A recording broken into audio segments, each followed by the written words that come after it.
아빠 아버지라고 부르라, 이런 제목으로 말씀을 전하겠습니다. 신앙생활 비범할 필요가 있습니다. 그렇지만 모두 다 비범할 수는 없죠. 그래서 평범한 것, 잘하는 것 더 중요한 것 같아요. 모두 다 변화시킬 수 없다면 한 사람을 잘 품는 것, 그게 정말 필요하지 않을까요? 하나님의 뜻을 붙들고 지나치게 영적인 사람이 돼서 자기 믿음으로 다른 사람을 마음껏 판단하고 정죄하고 무질서를 만들고 무례하게 한다면 그건 더 위험한 일이겠죠. 반면에 비범하지 못하다는 것 때문에 평생 난 이것밖에 안 된다라는 그런 왜곡된 자아상을 가지고 산다면 도리어 평범하게 살았더라면 하는 생각이 들지 않을까요? 비범한 것이 필요 없는 것은 아닙니다. 그렇지만 평범한 것, 그것을 잘 배울 필요가 있어요. 자, 그렇다면 평범이라는 건 무엇일까요? 그것은 자신의 영혼과 육체를 가장 온전하게 만든 길이라고 할 수 있는데요, 오늘 본문이 그것을 소개해 주고 있습니다. 그것이 바로 아빠 아버지라고 하나님을 부르는 것입니다. 아빠 아버지. 여기서 잘 출발해야 된다고 생각해요. 먼저 지난주까지 설교한 내용을 좀 정리했으면 해요. 1장은 복음이 다른 복음에 의해서 왜곡되는 것들에 대한 그런 지적이었습니다. 그러면서 바울이 저주를 선언하죠. 왜냐하면 자신이 전하는 이 복음은 예수 그리스도의 계시로 말미암아서 된 것이기 때문에 다른 복음은 받아들이면 안 된다는 거죠. 그래서 저주까지 선언하면서 이 복음이 교회의 공증과 사도들의 공증까지 됐다고 얘기합니다.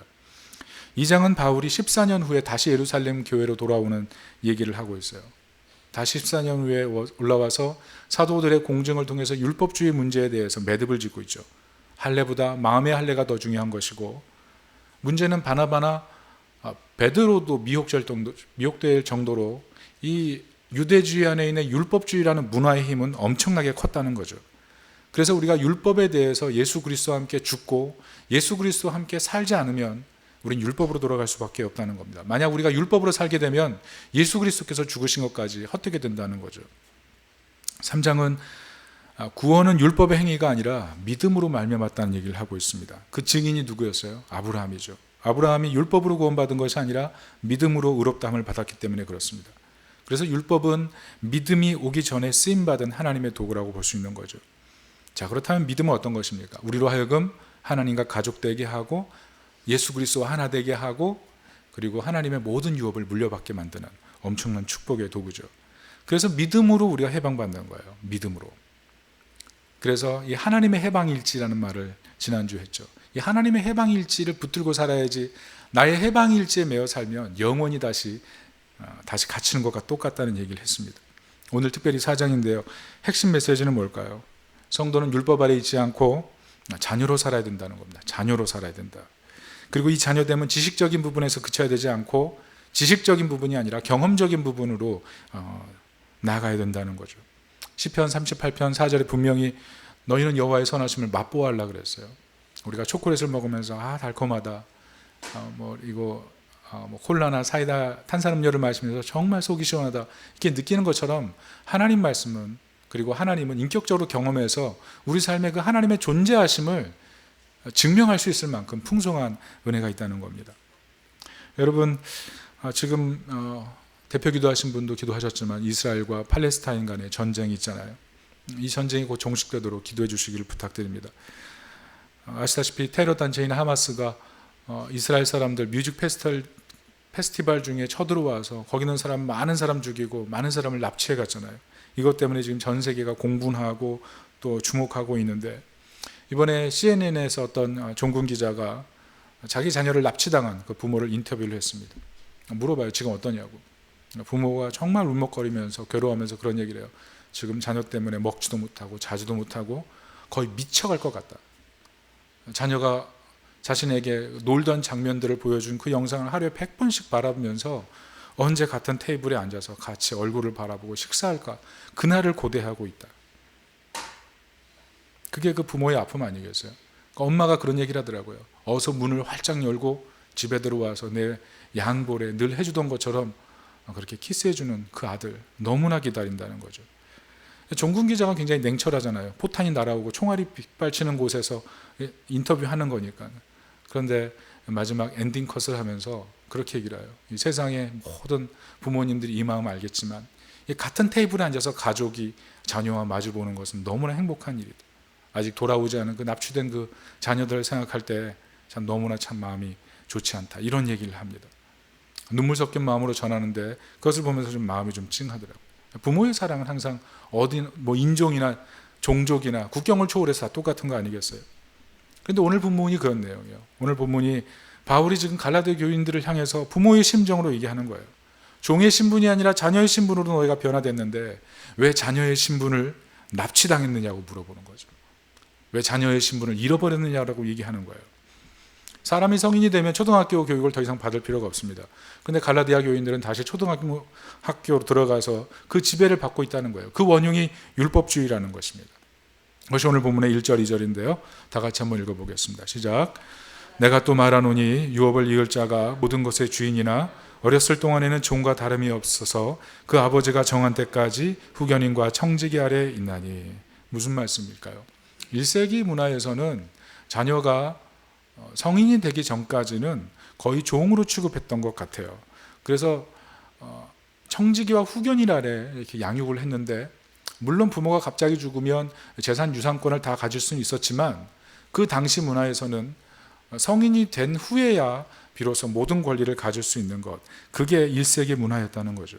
그런데 갈라디아 교인들은 이미 성인이 됐음에도 불구하고 율법주의라는 초등학문에 돌아가서 성인의 권리를 누리지 못하니까 바울이 너무 답답한 거죠. 생각해 보세요. 1세기 문화가 어떻습니까? 엄청난 철학들이 있었죠. 1세기 문화의 그 철학들이 지금도 여전히 지금 사회를 지배하고 있잖아요. 철학, 인간의 도덕률, 그리고 종교, 사회법, 이런 것들이 지금과 똑같이 그 시대를 지배하고 있었어요. 그런데 문제는 똑같죠. 그 어느 것도 진정한 행복을 주지 못한다는 거죠. 왜냐하면 죄가 그 사이에 있어서 하나님과 우리 사이를 가로막았기 때문에 누구도 진정한 행복을 맛볼 수 없는 것, 무엇인가를 추구하지만 그 추구하는 것을 통해서 진정한 구원을 맛볼 수 없는 것, 그게 지금 사회나 옛날 시대나 똑같았던 거죠. 그래서 하나님께서 이스라엘 백성들을 대표로 선택하시고 주신 것이 무엇이냐면 율법이에요. 진정한 행복에 도달하려면 하나님 백성답게 살아야 돼. 그게 율법 아닙니까?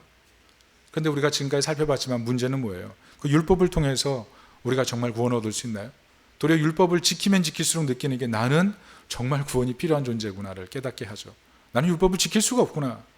하나님과 동행하는 것 외에는 나는 행복을 누릴 수 없구나. 이것을 깨닫게 한다는 거예요. 그래서 결국 하나님께서 인간과 동행하시기 위해서 선택한 방법이 무엇입니까? 그게 오늘 본문 4절 5절입니다. 같이 한번 읽겠습니다. 시작. 내가 참에 하나님이 그 아들을 보내사 여자에게서 나게 하시고 율법 아래에 나게 하신 것은 율법 아래에 있는 자들을 속량하시고 우리로 아들의 명분을 얻게 하려 하심이라. 아들의 명분을 주시기 위해서 하나님께서 자신의 하나뿐인 아들 예수 그리스도를 세상에 보내셔서 여자에게 나시고 율법에게 나게 하셔서 참 의로운 사람으로 세상에 있는 모든 사람들을 속량하셨다는 거죠. 속량의 뜻이 뭐예요? 노예인 사람의 몸값을 대신 치르고 자유민으로 풀어준다는 거예요. 그런데 그 몸값이 예수님의 생명이었잖아요. 예수님의 생명을 주고 그들을 자유인으로 풀어줬기 때문에 이제는 하나님께서 그 자유민으로 풀린 사람들과 아들처럼 바라보면서 동행할 수밖에 없는 그런 놀라운 변화, 그게 바로 복음이죠. 이게 정말 감격적인 소식이에요. 어떤 아이가 자기 엄마에게 청구서를 내밀었대요. 엄마 말대로 공부 잘했어요. 1,000원. 심부름도 했어요. 1,000원. 엄마 설거지도 했어요. 1,000원. 그리고 동생도 돌봤어요. 1,000원. 마지막으로 음악 공부하라고 했는데 다른 길로 빠지지 않고 열심히 학원 갔습니다. 1,000원. 합계 5,000원. 딱 식탁에 올려놓은 거죠. 엄마가 봤어요. 어땠을까요? 청구서를 보고 웃음이 나오죠. 그리고 저녁 식탁 위에 5,000원과 함께 편지 하나를 올려놨어요. 그 내용이 이렇습니다. 엄마가 매일 밥 지어준 것 5,000원, 매일 세탁해준 것 3,000원, 잠재워준 것 2,000원, 그리고 너 학원 다 알아봐주고 학원까지 데려다준 것 5,000원, 합계 15,000원. 큰일 났어요 이제. 그런데 추신으로 이렇게 써놨어요. 그러나 엄마는 너를 무척 사랑하기 때문에 모든 것이 무료야. 복음이죠. 아이는 정말 감격했을 거예요. 5천 원 벌었거든요, 일단은. 그리고 10,000원 탕감 받았잖아요. 그런데 그것만 아니죠. 엄청난 사랑을 다시 느꼈을 거예요. 아, 내가 엄마로부터 얼마나 많은 사랑을 받고 있는 존재인지를 다시 한번 깨달았을 겁니다. 이 얘기를 들으면서 어떤 분은 에게 15,000원? 이렇게 생각하실 수 있을 거예요. 내가 얼마나 많이 희생하는데. 그러나 그 값을 따지면서 자녀들에게 더 이거 가지고는 안 돼, 더 내라고 얘기할 수 있는 그런 부모님이 있으실까요? 아마 그런 얘기 한 분도 못 하실 거예요. 너무 사랑하니까 희생을 도리어 값어치 있게 생각하지 않겠어요? 그러니까 자녀들이 언젠가 점점 철이 들어가면 갈수록 값없이 베풀어준 그 사랑 때문에 효도하고 감사하는 건 아니겠어요? 여러분, 정말 우리 영혼을 감동시키는 게 무엇입니까? 그것은요, 값없는 은혜예요. 값없는 은혜. 내가 무엇인가를 해서 돌려받는 것으로 정말 행복한 게 아니라 어느 순간에 내가 갚을 수 없는 사랑의 빚을 졌다는 것이 정말 행복하게 만들죠. 우리가 얼마나 사랑받았는지, 우리가 얼마나 많은 용서를 받았는지 그것을 한번 생각해 보세요. 그것을 계산해 보세요. 값이 다 무료잖아요. 그냥 우리가 할 일은 그 사실을 믿으면 구원받는 거예요. 자녀가 되는 거예요. 그래서 복음이에요. 이 복음이 세상 모든 사람들에게 차별 없이 미치는 축복이 된 것입니다. 우리가 지난주에 누가복음 읽었잖아요. 우리 성경 일독 지금 따라서 하고 있는데 잘 따라가시는 분도 있고 이미 지금 주저앉으신 분도 계시겠지만 내년에 또 시작하니까 너무 염려하지 마세요. 누가복음 2장 31절에 보면 성령에 감동받은 시몬이 이렇게 고백하죠. 예수님은 이방을 비추는 빛이요 주의 백성 이스라엘의 영광이다. 이렇게 고백해요. 왜 그렇습니까? 예수 그리스도 한 분을 통해서 세상 모든 인류가 그 은총 속에 들어가는 축복을 얻게 됐기 때문에, 그래서 우리가 그리스도는 어둠을 밝히는 빛입니다. 예수 그리스도가 우리의 영광입니다. 이렇게 고백하는 것 아니겠어요? 이 복음의 사실을 온전히 우리 마음속으로 믿고 믿음으로 살아가시기를 예수님의 이름으로 축복합니다. 문제는 무엇이냐 하면 우리가 이런 놀라운 자유를 얻고 자녀의 신분을 얻었지만 자녀처럼 살지 못한다는 거죠. 그게 우리로 하여금 부끄럽게 만들어요. 내가 과연 기독교인인가? 내가 정말 교회 잘 다니는 사람인가? 그런 것 때문에 믿음을 증명하는 결정적인 시기가 올 때 주저할 때가 많죠. 나 그렇게 살지 못했으니까. 그래서 직장이나 학교에서 숨은 그리스도인으로 살 때가 많잖아요.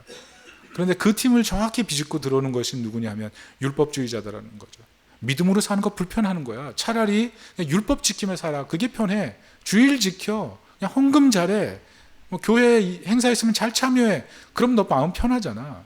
그냥 그렇게 살라고. 그렇게 살면서 그 교회 조직원이 돼서 그냥 마음 편하게 행동하는 대로 가면 그게 그냥 너의 기쁨이야.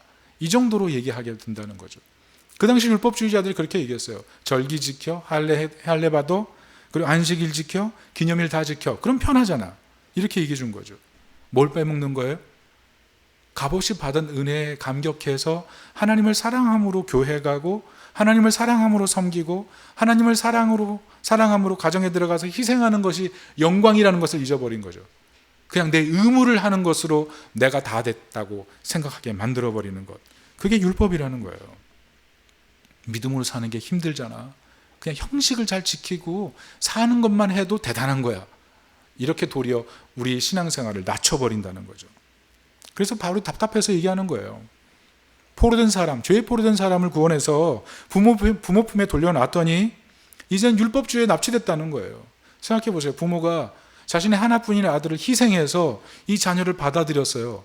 그런데 이 자녀가 자녀처럼 행동하는 게 아니라 저 오늘 착한 일 이거 했어요. 공부 열심히 했어요. 착한 일 많이 했어요. 부모님 기뻐하시게 청소도 이렇게 많이 했어요. 그러니까 제가 자녀죠?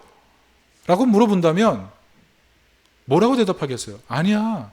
넌 이미 내 자녀이기 때문에 이것을 통해서 너 자녀됨을 입증할 필요가 없어. 너는 그냥 내 자녀야. 이렇게 얘기하지 않겠어요? 우리가 그렇게 신앙생활 할 때가 많다는 거예요.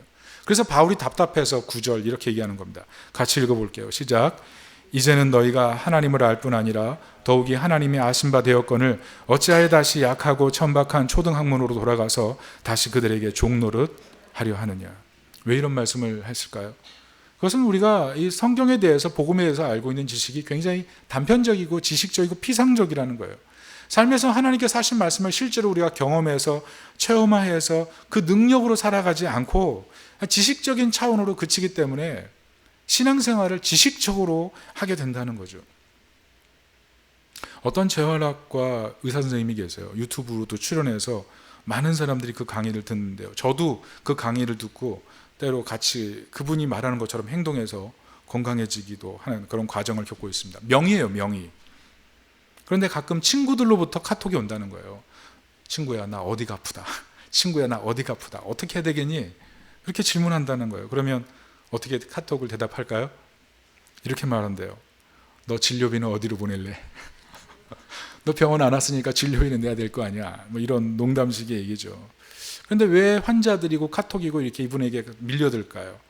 그 이유는요, 삶의 체험적인 결과가 나오니까 그래요. 체험적인 결과가 나오니까. 근데 저는 성도가 이래야 된다고 생각해요. 여러분, 의사가 같은 의사라도 논문 잘 쓰는 분, 그리고 병을 고치는 분, 진단을 잘하는 분, 가르치길 잘하는 분, 종류가 다르잖아요. 그런데 진짜 명의가 누구냐 하면 고치는 분이잖아요. 병 있으면 고치는 의사가 진짜 의사잖아요. 신앙생활도 마찬가지라는 거죠. 우리가 하나님의 자녀가 됐기 때문에 세상을 고치는 존재, 그게 진짜 성도 아니겠어요? 어둠 속에 빛으로 살고 하나님의 영광을 받기 때문에 세상에 영광스럽게 사는 것, 그럼 세상이 변화되지 않겠습니까? 그런데 우리가 지식적인 차원에서 그치니까 능력이 없는 거예요. 삶의 좀 경험적인 차원으로 우리 차원을 좀 넓힐 때 대전환이 일어날 수가 있다는 거죠. 그 능력이 무엇일까요? 오늘 성경에서 얘기하고 있는 그 능력, 그 공급의 힘, 그것이 6절, 7절입니다. 우리 같이 한번 읽어보겠습니다. 시작. 너희가 아들임으로 하나님이 그 아들의 영을 우리 마음 가운데 보내사 아빠 아버지라 부르게 하셨느니라. 그러므로 내가 이후로는 종이 아니요 아들이니 아들이면 하나님으로 말미암아 유업을 받을 자니라. 무슨 말이에요? 하나님께서 성령님을 보내서 우리로 하여금 너는 하나님의 자녀가 됐어. 하나님을 아빠 아버지라 불러. 이렇게 가르치고 있다는 거예요. 여러분, 아빠 아버지, 이게 어떤 의미일까요? 아빠 아버지라는 것은 사랑의 관계가 됐다는 거죠. 사랑의 관계.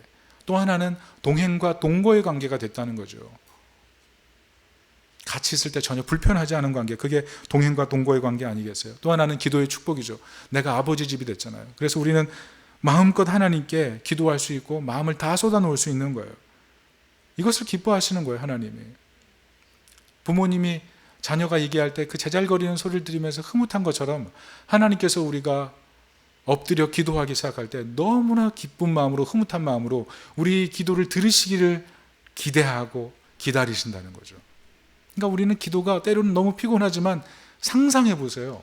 하나님이 너무나 기쁜 마음으로 흐뭇해 하시면서 우리 기도를 기다리고 계신 거죠. 그래서 우리가 아빠하고 부르는 순간에 사실 우리 마음속에 있는 어둠이 존재할 수가 없어요. 아빠, 아버지 하나님 도와주세요.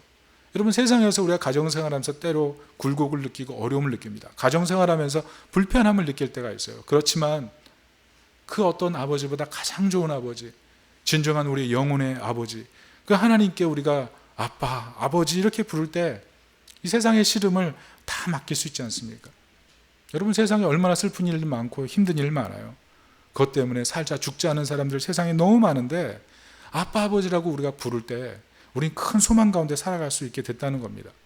그런데 성경이 약속하는 거예요. 이거는 그냥 제가 꾸며낸 말이 아니라 삼위일체 하나님의 보증인 거예요. 성부 하나님께서 아들 예수 그리스도를 세상에 보내셨고 성자 예수 그리스도는 그 보내심을 받아 세상에 오셔서 우리를 위해 죽으셨습니다. 그리고 하나님과 예수 그리스도께서 성령을 우리 각 사람 가운데 보내주셨어요. 예수 그리스도를 믿는 그 사람에게 보내주셨어요. 그래서 나도 모르게 하나님을 향해서 아빠 아버지라 부르는 거죠. 여러분, 이렇게 아빠 아버지라 부르면서 하나님 앞에 그 사랑의 감정을 맛보고 동행하는 그 감격을 누리고 기도하는 축복이 있는 그 기도의 축복 속에 들어가 있는 하나님 백성이 되시기를 예수님의 이름으로 축복합니다. 그렇다면 이 자녀됨을 우리 삶에서 어떻게 하면 구체적으로 체험적으로 누릴 수 있을까요? 간단하게 살펴봅니다. 첫째는 있는 그대로 이 기쁨을 좀 누려야 돼요. 있는 그대로. 이런 얘기가 있어요. 어떤 레스토랑에서 어떤 분이 식사하고 있는데 갑자기 웨이트리스가 창문을 향해 막 달려가더래요. 또각또각 소리까지 내면서.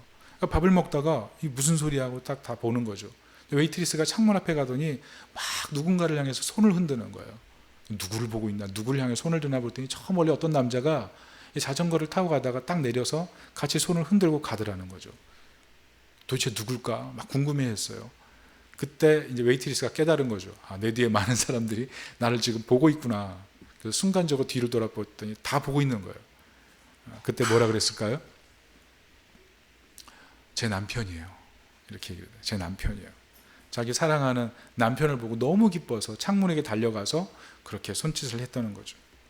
그 얘기를 들었을 때 그 레스토랑에 있던 사람들이 어떤 느낌을 받았을까요? 그 사랑하는 그 아내의 모습을 보면서 그 사랑에 감동받지 않았겠어요? 참 행복한 부부구나. 그래, 사랑이 참 힘이야. 이런 걸 느끼지 않았겠어요? 사람은요, 사랑에 감동받아요. 정말 사랑하는 모습 보면 행복하잖아요.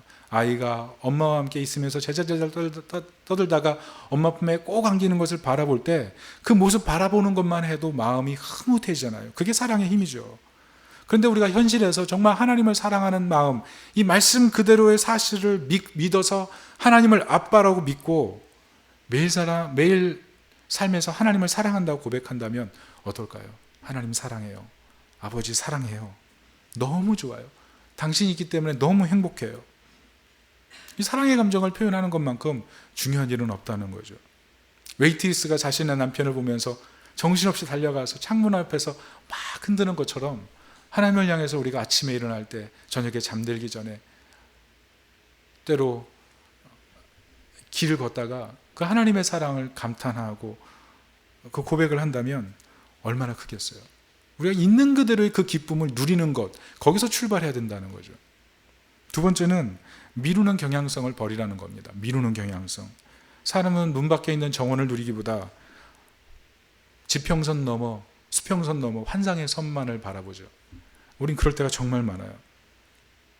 제가 최근에 저희 주거지 근처에 공원에 산책을 나갑니다. 파리공원이라는 공원인데요. 거기 뭐 에펠탑 조그맣게 만들어 놓고 그래서 하여튼 파리공원이에요. 제가 산책을 좋아해서 산책하러 나갑니다. 근데 거기 가면 재미도 있어요. 왜냐하면 거기 뭐 사람들도 많거든요. 특별히 밤마다 한 저녁 8시부터 거기서 이렇게 댄스 동아리는 아니고 음악을 어떤 분이 틀어놓고 앞에서 막 율동을 하면 갑자기 아줌마들이 다 모여요. 밤 8시에. 다 모여가지고 거기서 같이 막 춤을 추는 거예요. 뭐 비가 올 때는 그 무대 위로 다 올라가서 춤을 추시고 비가 오지 않을 때는 그 밑에서 한 100명, 200명이 막 춤을 추는 거예요. 제가 그것을 보러 가는 건 아니에요. 산책이 좋아서 가는 거예요. 산책이 좋아서. 그런데 가끔 큰 웃음을 주시는 분들이 계세요. 어떤 분이 계시냐면 박자, 리듬 하나도 안 맞아요. 근데 정말 열정적으로 춤추시는 분이 있어요. 그것도 맨 앞에서 가끔 이렇게 산책하다 딱 보면 그분이 보이거든요. 너무 재밌는 거예요. 그리고 또 한 바퀴 이렇게 돌다 보면 또 어떤 분을 발견하냐면 박자, 리듬, 춤 너무 잘해요. 다소곳하게 근데 하지 않으세요. 정말 와일드하게 하세요. 정말 모션이 큰 거예요. 제가 그걸 보면서 정말 모션 크다 이렇게 생각하는데 옆으로 지나가는 청소년이 그런 말을 하더라고요. 아유, 내가 다 부끄럽네. 그러면서 지나가는 거예요. 그 옷을 보면서 또 제가 막 정말 재밌다. 근데 정말 재밌는 건 뭐냐면 남자들이에요. 아주머니들이 거기서 막 다 춤을 추고 막 체조를 하고 있는데 그 뒤에서 남자들이 우두커니 서가지고 바라만 보고 있어요. 그러면서 손가락을 이렇게 움직입니다. 몇 바퀴 지나다 보면 이렇게 또 크게 또 하고 있어요. 그리고 또 한 바퀴 돌다 보면 또 안 한 척 하고 있는 거예요. 그 모습을 보면서 좀 재밌다. 그러면서 이제 거기 한 몇 바퀴 돌다가 이제 집으로 가는데요. 돌면서 제가 무슨 생각할까요? 저도 맨 뒤에 있는 남자의 마음이 있는 거예요. 나도 저기 한번 참여해볼까? 저기 가서 만약 참여하면 누가 나를 보면 어떡하지? 사실 거기 우리 교인이 지금 벌써 한 4분 정도 같이 하고 계시는데 밤마다 만나가지고 이렇게 수다 떨다가 이제 헤어져요. 내가 저기 가서 갑자기 체조를 하고 춤을 추면 어떻게 될까? 뭐 그런 생각. 근데 사실 굉장히 재밌는 거잖아요. 즐거운 것이고. 그런데 구경하는 데서 그치는 거예요. 구경하는 데서. 근데 우리가 신앙생활 그렇게 하고 있지 않나 생각해요. 하나님이 우리 아빠 아버지가 되셨는데 그 기쁨과 은혜를 구경하고 그냥 미루고 있는 거죠. 참여하지 않고. 여행도 그렇잖아요. 아기가 좀 크면 여행가, 아기가 뭐 커서 대학 가면 여행가, 아니야 취업 가면 여행가, 아니야 결혼하면 여행가, 아니야 은퇴하면 여행가. 뭐 이런 식으로 계속 미루다 보면 어느새 아무 데도 못 가고 있는 자신을 발견하잖아요. 어느새 나이가 들어서 사진도 찍기 싫은 그런 나이가 돼 있다면 정말 후회스러울 거 아니에요. 그런 것처럼 우리가 미루면 안 돼도 차라리 오늘만큼은 내가 행복할 거야 라는 마음을 갖고 아빠, 아버지 그렇게 부르면서 살아가면 얼마나 나을까? 행복이 환경이 바뀐다고 바뀌는 게 아니잖아요. 우리 마음이 바뀌어야죠. 우리 교회 어떤 분들은 보면 정말 여행 잘 가시더라고요. 얼마나 잘 가시는지 보면 너무 그냥 제가 보면서 기뻐요. 얼마나 재밌을까? 얼마나 행복할까? 근데 우리는 자꾸 미루는 거죠. 우리도 할 수 있는데 조금이라도 움직이면 더 나은데. 은혜도 마찬가지라는 거죠. 세 번째는 불행하다는 생각이 불행을 가져온다는 겁니다. 그래서 아빠, 아버지라고 부르면서 좀 그런 불행을 물리치는 그런 지혜가 있어야 된다는 겁니다. 어제 이제 금요 기도회를 했어요. 기도회를 인도하는데 성령님께서 여러 가지 기도 제목을 내놓고 기도하게 하셨지만 특별히 갑자기 그 중에 모인 어떤 분에게 기도 제목을 그렇지 않죠. 거기 있는 성도님들 중에 혹시 기도 제목을 내실 분이 있으면 기도 제목을 내라는 그런 요청을 했어요. 뭐 안 할 수도 있지만 갑자기 그런 마음을 주셔서 했는데 거기 있는 분들이 다 어땠겠어요? 다 기도 제목을 안 내놨어요. 그런데 그 자리에 정말 힘든 지금 현실의 상황이 정말 하나님의 은혜가 필요한 분이 한 분 계셨거든요. 그분이 그 밤에 와서 기도하고 계셨고 그때 자기 기도를 오픈하셨어요. 정말 지금 궁지에 몰려 있는데 믿음 가지고 버틸 수 있도록 기도 요청을 했어요. 사실 더 깊이 들어가면 정말 우리 기도가 많이 필요한데요. 상당한 고비가 지금 있습니다. 나중에 물어봤어요. 어떻게 그렇게 대범하게 기도 제목 얘기하실 수 있었는지. 그랬더니 그렇게 얘기했어요. 성경에 보니까요, 목사님 믿음의 인물들은 문제를 다 꺼내놓고 기도했더라고요. 그래서 저도 문제를 꺼내놓기로 했습니다. 그런데 그 얘기를 하는데 참 마음에 평안이 있어 보이더라고요. 믿음의 결단을 하고 이 자리에 왔구나. 그 문제를 믿음으로 해결하려고 하는구나. 세상적인 방법 동원하려고 하지 않는구나. 이것을 보면서 참 도전이 됐어요. 이 자리에 계신 분들 중에 말은 다 못하지만 마음속에 불행감이 있는 분들이 있지 않겠어요? 그런데 이 불행감이 언제 해결됩니까? 이 불행감 내가 그냥 떨쳐내려고 해서 잘 떨쳐집니까? 그게 잘 안 되잖아요.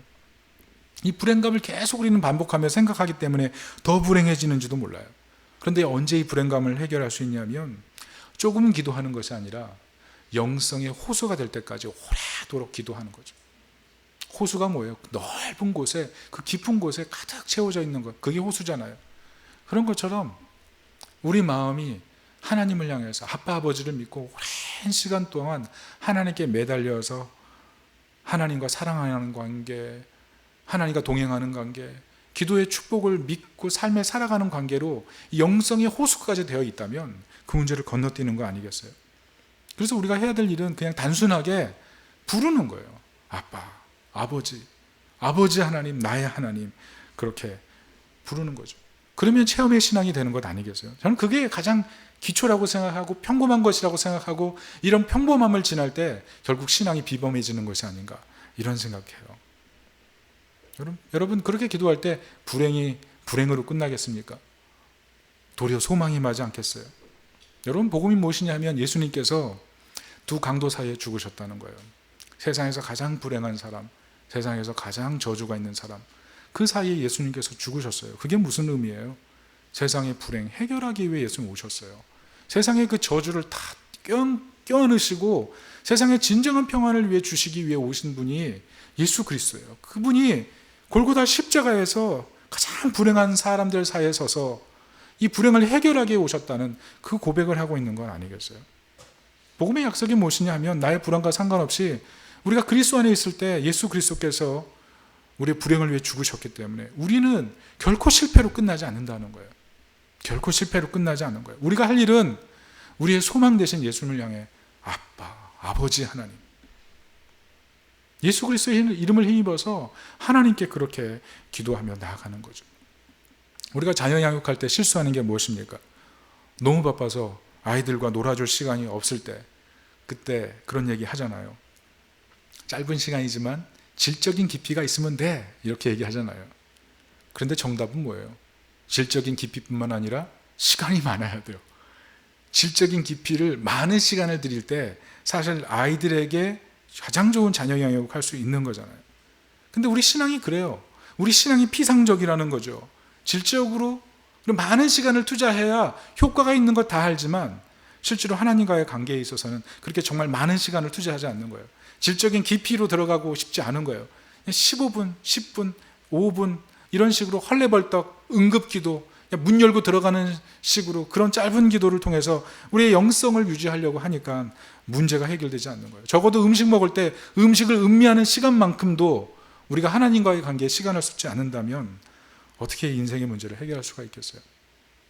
여러분, 하나님께서 살아계신 하나님이신 것을 믿으십니까? 그 하나님이 우리의 아빠가 되셨잖아요. 아버지가 되셨잖아요. 이번 주 금요일 날 밤에 우리 전사님 가정과 같이 식사를 했어요. 노요한 전사님 가정과 저녁 식사를 간단히 먹었어요. 간단히 먹었다는 것은 여러 음식이 있었다는 얘기입니다. 제 수준에서는. 그렇지만 하여튼 즐겁게 먹었는데, 그 집 가족의 자녀가 2명이에요. 첫째가 에바니, 둘째가 이레인데요. 에바니는 지금 한참 크는 시기예요. 그래서 막 잘 먹습니다. 그런데 이레는 5살이에요. 여자아이예요. 지금 막 음식을 가리는 시간이에요. 콩 잘 못 먹죠. 막 가리는 음식이 있으면 이때는 너무 나무라면 안 돼요. 그리고 그런 시기가 있는 거죠. 피자를 먹어도 에바니는 덥석덥석 물고 막 먹어요. 그러니까 부모가 막 긴장하죠. 저러다가 뭐 초고도 비만되는 거 아니야? 막 지금 걱정돼요. 근데 이래는 피자를 먹어도 야채를 다 걸러요. 엄마, 녹색은 빼고 빨간색도 빼고 이러면서 막 이렇게 조금씩 먹는 거죠. 전사님 부부는 어때요? 한쪽은 비만되지 않도록 주의하고, 한쪽은 음식 가려 먹으면 안 되니까 또 그거 주의하고, 그러면서 옆에서 계속 올바른 방향을 알려주시죠. 여러분, 그게 부모와 자녀의 인격적인 관계 아니겠어요? 근데 생각해보세요. 만약 전사님 부부가 힘들어 이러고 있을 때 갑자기 아이들이 납치돼가지고 집단 수용소로 끌려갔다고 생각해봅시다. 근데 집단 수용소 감독이 너 많이 먹어? 너는 독방에 가둬버려요. 너는 안 먹어? 못 먹는 것만 넌 먹어. 이렇게 했다고 생각해보세요. 그럼 어떻게 되겠어요? 어느 순간 주는 것만 먹겠죠. 주는 걸 정확히 먹겠죠. 그럼 뭐라 그래요? 정상이야, 정상. 만약 이렇게 한다면 어떻게 되겠어요? 그 정상이라는 타이틀에 맞춰서 계속 더 먹지도 못하고, 먹고 싶은데 더 먹지도 못하고, 안 먹어야 되는데 못 먹는데 못 먹는 것도 계속 먹어야 되고, 계속 눈치 보고, 자기보다 못한 사람은 깔보고, 내가 이렇게 살아야 돼? 절망 가운데 살 거 아니에요. 근데 그게 율법이에요. 그게 율법. 자유를 다 빼앗고 획일적으로 만들고. 부모의 목적이 뭐예요? 불행을 막는 거 아니에요. 자녀의 불행을 막는 것, 건강한 삶을 살게 만드는 것. 하나님께서 그 길을 열어주셨다는 거예요. 자신을 아빠, 아버지라 부르고 불행을 버리고 건강한 삶을 살 수 있도록 하나님께서 초청하시는 거예요. 나를 아빠로 불러, 아버지로 불러, 달려와, 내가 너희를 사랑해, 내가 너와 영원히 동행할 거야, 나를 불러, 기도해, 너에겐 특권이 이미 있어, 이렇게 얘기하시는 거죠. 이미 우리에게는 있는 그들의 기쁨이 있어요. 미루지 않으면 돼요. 기도의 특권을 사용하면 된다는 거죠. 이 은혜를 여기 계신 우리 65개 모든 분들이 공동체적으로 누릴 수 있기를 예수님의 이름으로 축복합니다. 말씀의 결론을 맺습니다. 바울이 오늘 답답한 마음으로 갈라디아 교인들에게 얘기해요. 율법주의에 납치돼서 노예로 전락하지 말라는 거예요. 종이 아니라 너희는 자녀라는 거예요. 자녀로 살아가라는 거예요. 하나님을 향하여 아빠 하나님, 아버지 하나님. 여러분, 하나님과 나 사이에 이렇게 아빠, 아버지라고 부르지 못하게 만드는 그 장애물이 있다면 그거 다 치워버려야 되지 않겠어요? 기도의 시간을 잡고 불행감에 매여 사는 것이 아니라 깊은 영성의 호수가 될 때까지 오래도록, 잠깐 기도하고 포기하는 것이 아니라 하나님을 경험하는 자리에 가기까지 그렇게 기도할 수 있는 그런 은혜가 있기를 바랍니다. 하나님 살아계세요. 그래서 여러분, 신앙은요 그냥 유지형으로 할 것이 아니라 좀 전투적으로 할 필요가 있어요. 그냥 삶에 있는 그대의 문제를 유지하는 정도로, 그냥 숨만 쉬는 정도로, 오늘 하루를 그냥 살 수 있는 정도로만 기도하는 것이 아니고 그 문제를 완전히 뛰어넘어서 승리할 수 있을 만큼 하나님께 폭발적인 그런 기도를 드리면서 전투적으로 그 문제를 해결해서 뛰어넘어갈 수 있는 그런 하나님의 사람 되시길 바랍니다. 그것을 위해 필요한 것이 하나님을 부르는 거예요. 너는 내게 부르짖으라 얘기하셨잖아요. 내가 알지 못하는 크고 비밀한 일을 내게 보이리라 약속하셨잖아요. 부르짖어 보세요. 간구해 보세요. 오랫동안 하나님께 무릎을 꿇고 응답 오실 때까지 이렇게 한번 외쳐보세요. 찰스 스윈돌 목사님이 이렇게 얘기했습니다. 인생은 지금 일어나는 일 10%, 그리고 그것에 반응해서 행동하는 일 90%로 이루어진다. 여러분 어떻게 반응하고 계세요?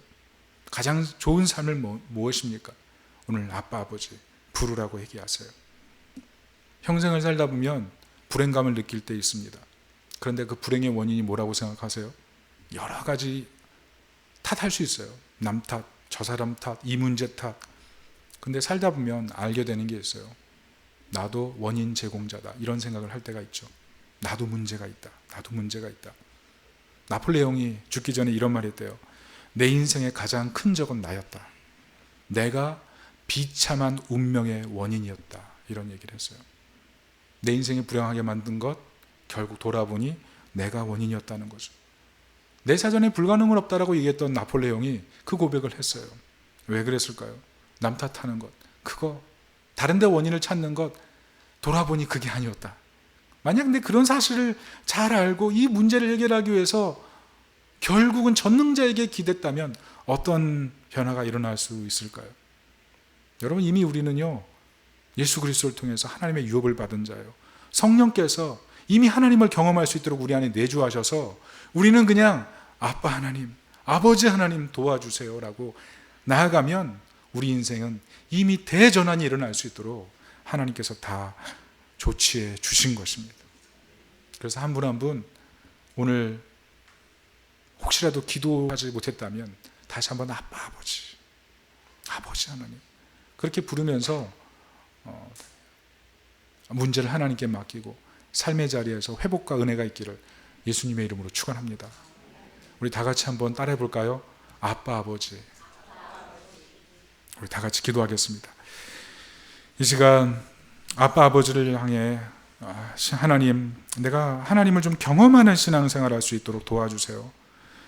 그 자격을 얻은 이 지금을 기뻐하고 이 기쁨을 미루지 말고 불행감, 내가 불행하다고 생각하는 그 불행감을 내려놓고 기도의 특권을 사용하는 제가 되게 도와주세요. 사랑하는 관계, 동행하는 관계, 기도의 축복을 사용하는 관계, 값없는 은혜를 힘입었기 때문에 우리 안에 성령께서 우리로 하여금 아빠 하나님, 아버지 하나님을 향해 부르짖고 이 은총을 누리길 원하십니다.